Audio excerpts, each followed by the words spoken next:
Aduh. Aduh. Kenapa, Lip? Titipan ya? Suka ngintip sih.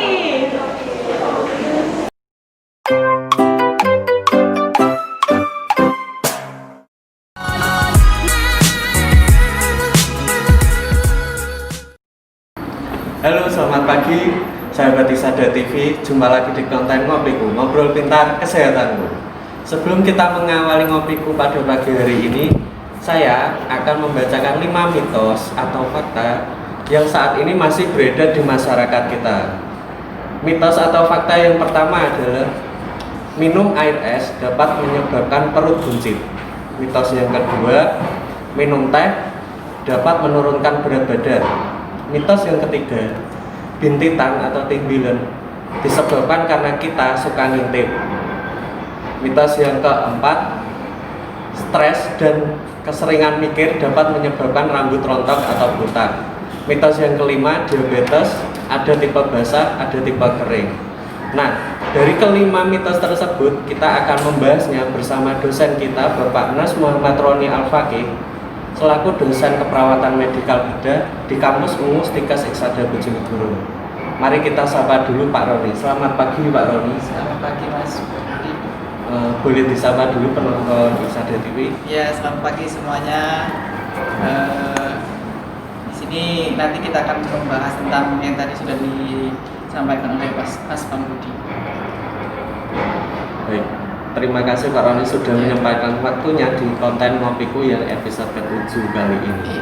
Nah Pak Roni, saya ingin Pak Roni itu membahas tadi yang mitos saya bacakan itu benar mitos ataukah memang ada faktanya di dunia kesehatan, dan ini memang tepat sekali dengan bidangnya Pak Roni yaitu KMB.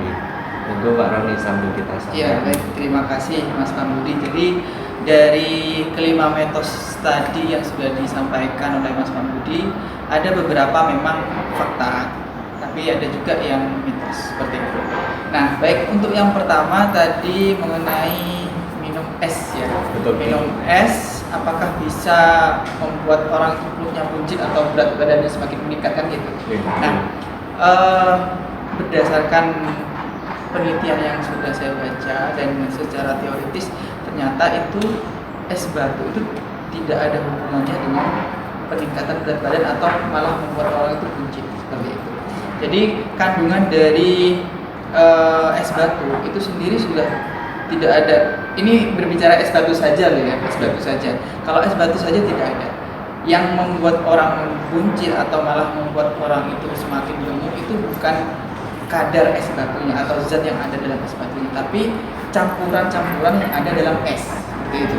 Misalkan kita makan gitu ya, habis makan setelah itu minum es biasa, air es biasa itu tidak seperti itu. Nah, yang membuat orang menjadi buncit itu salah satunya adalah pola hidup, olahraga, diet seperti itu. Itu semuanya adalah beberapa hal atau faktor-faktor yang bisa membuat orang itu menjadi gemuk.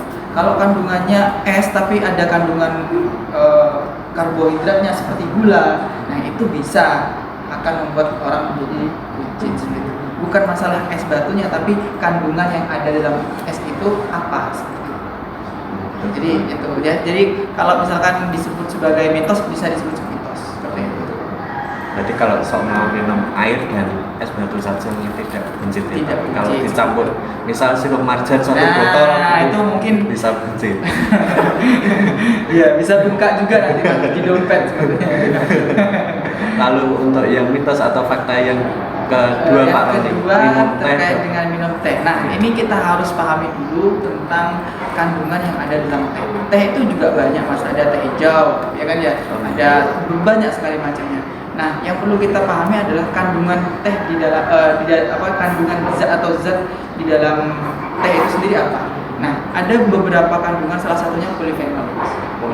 Nah, polifenol itu memang ada penelitian yang menyebutkan bahwa itu bisa menurunkan berat badan.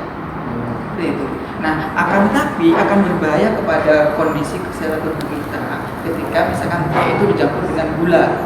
Seperti itu. Kalau tehnya sendiri, misalnya kita rebus gitu ya, teh tanpa ada kandungan-kandungan yang lain atau campuran-campuran yang lain, itu tidak apa-apa seperti itu. Dan ada penelitian yang menjelaskan bahwasanya itu bisa menurunkan berat badan kalau kandungan teh saja. Tapi kalau dicampur dengan bahan-bahan yang lain, misalkan gula, kalau kita makan misalkan es teh gitu kan ya, tapi kan di dalamnya kan ada gulanya. Nah itu yang membuat bisa juga membuat seseorang itu bisa bertambah berat badannya seperti itu. Kalau kandungan tehnya, zat dalam daun tehnya itu kan ada polifenol, ada kafein juga. Nah itu juga ada beberapa penelitian yang menyebutkan bahwa bisa menurunkan berat badan meskipun tidak signifikan. Jadi kalau pengen signifikan mungkin harus teratur minumnya. Dan tidak boleh dicampur dengan bahan-bahan lain, apalagi dicampur dengan gula, itu tidak boleh. Terus untuk mitos atau fakta yang ketiga yaitu bintitan atau kalau orang Jawa bilang tinggilan. Itu terjadi karena kita ngintip. Ya, baik. Ya sebenarnya memang sejak dari dulu ya itu mitos seperti itu atau istilah-istilah seperti itu diyakini, oh kamu ini selalu sering ngintipan gitu. Ternyata orang yang kena bintitan atau istilah medisnya ya, kalau kita dalam bahasa medis itu namanya hordeolum mas, hordeolum atau stie ya. Jadi bahasa medisnya itu adalah hordeolum. Nah itu sebenarnya bukan karena seseorang itu sering ngintip gitu, tidak gitu. Jadi itu mitos. Jadi hordeolum atau bintitan itu dikarenakan adanya infeksi dari bakteri. Nama bakterinya adalah Streptococcus aureus. Nah, jadi Streptococcus aureus ini menginfeksi kelenjar mata. Nah, kelenjar mata itu ada beberapa yang diserang.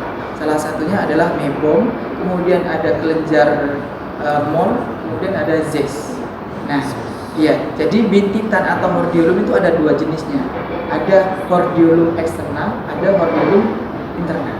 Jadi kalau hordeolum eksternal itu biasanya keluar ini, di luar, di daerah istilahnya dia bintitannya keluar, benjolannya keluar gitu, di daerah kelopak mata. Tapi kalau internal itu benjolannya ada di dalam. Jadi istilah dari bintitan itu karena ngintip itu sebenarnya mitos. Iya, mitos. Jadi mungkin kita sendiri yang harus menjaga kebersihan. Nah, betul. Itu harus menjaga kebersihan. Terus Pak Roni, mitos atau fakta yang keempat, suka mikir dan stres itu bisa membuat rambut itu beruban dan rontok. Mantap. Oke. Jadi yang pertama yang kita harus pahami adalah tekstur dari rambut itu sendiri. Yang pertama, rambut itu tumbuh mulai dari kita sejak kecil sampai dewasa seperti itu. Nah, berubahnya rambut itu karena adanya pigmen. Ya, jadi warna hitam di rambut itu ada pigmen namanya. Dalam di rambut kita itu namanya ada pigmen. Nah, apakah bisa disebut ketika orang itu misalkan selalu mikir, banyak pikiran, stres, kemudian bisa berubah? Ada beberapa penelitian yang menyampaikan bahwanya sedikit gitu.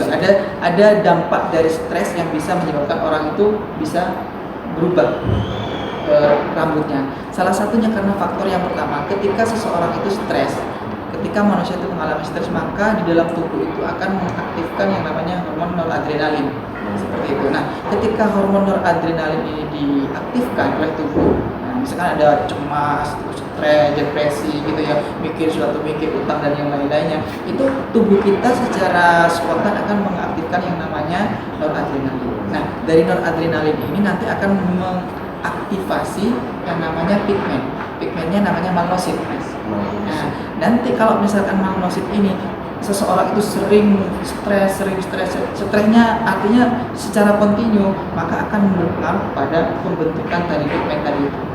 Ya, jadi memang ada penelitian yang menyebutkan bahwasanya seorang yang sering mengalami stres maka rambutnya akan berubah. Itu bentuk dari hormonal seperti itu, akibat dari hormonal itu. Jadi ini bisa dikatakan sebagai fakta, namun tidak semuanya dikarenakan karena stres. Terus untuk mitos atau fakta yang kelima yaitu diabetes mellitus itu ada tipe basah dan tipe kering. Oh iya. Jadi kalau istilah orang awam memang seperti itu ya. Ada istilah orang awam itu menyebutkan, oh ini diabetes kering atau kencing manis kering. Oh, ini kencing manis basah gitu ya. Sebenarnya kalau kita berbicara masalah konsep DM atau diabetes mellitus itu hanya ada 3, Mas. Jadi diabetes mellitus tipe 1, diabetes mellitus tipe 2, dan gestasional. Nah, mungkin orang awam itu menyebutnya DM basah atau kencing manis basah, kencing manis kering karena kondisinya. Kondisi misalkan ada yang kena luka, oh berarti ini DM basah kan gitu. Orang berpikiran seperti itu, ternyata tidak. Jadi kondisi DM yang sebenarnya tadi itu ada 3 itu. DM tipe 1, DM tipe 2, DM gestasional. Nah, kondisi ketika pasien DM itu kena luka, orang awam menyebutkan basah. Sebenarnya bukan. Ya, intinya adalah ketika orang itu luka berarti kadar gula darahnya semakin meningkat. Terlalu banyak, melebihi dari normal. Nah, kita juga harus tahu bedanya antara DM1 sama DM2 tadi. Kalau DM1 itu karena autoimun. Betul. Jadi di dalam tubuh kita itu ada namanya pankreas. Pankreas itu nanti akan mengaktifkan yang namanya hormon hormon insulin. Nah, hormon insulin itu nanti yang mengatur gula darah seperti itu. Nah, kalau DM2 itu ya hormon insulinnya ada tapi tidak mampu untuk mengatur seperti itu. Sehingga nanti kalau misalkan dia konsumsi makanan terus ya akhirnya gula darahnya naik, akhirnya kalau terjadi luka ya udah jadi basah seperti itu atau jadi luka seperti itu. Nah, jadi orang awam menyebutnya DM atau kencing manis basah, kencing manis kering itu sebenarnya kondisi lukanya seperti itu. Yang benar adalah DM1, DM tipe 2, dan gestasional.